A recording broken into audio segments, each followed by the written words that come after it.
台中一瘟的意外造成1个人死亡，10个人重伤。劳动部早起伫立法院备询的时强调讲，已经针对幸福发建设公司罚1400万。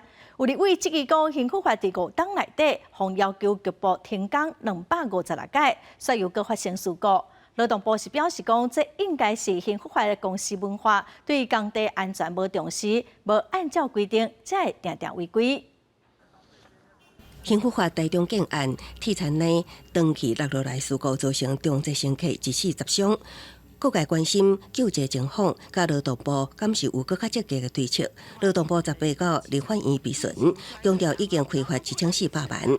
立委周期幸福发5年来，向局部停工256摆，也发唔惊。劳动部回应显示，幸福发的职场文化无重视工安，才一直违规。这一个公司到底出现了一个什么样的一个状况？最明显的就是显示说，它这个整个公司对职场文化它不太重视，所以很多都是没有照步骤来。本来就有一个平台，那我们会把这个高风险或是违反职灾安全规定的相关的这个，我们会提供到那个平台来提醒各主管机关。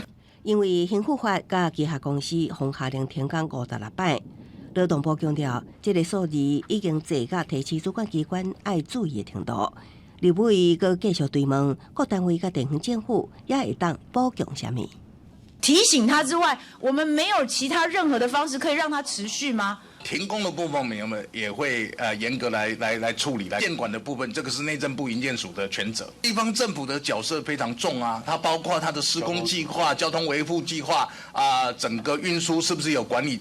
时任立委王婉如认为，虽然幸福发已经向开发1400万，也毋过每一户拢毋那是赚1400万，建议会当比较公平交易法，以销售金额比例来定定罚款金额。对此，劳动部强调会当考虑讨论。记者综合报道。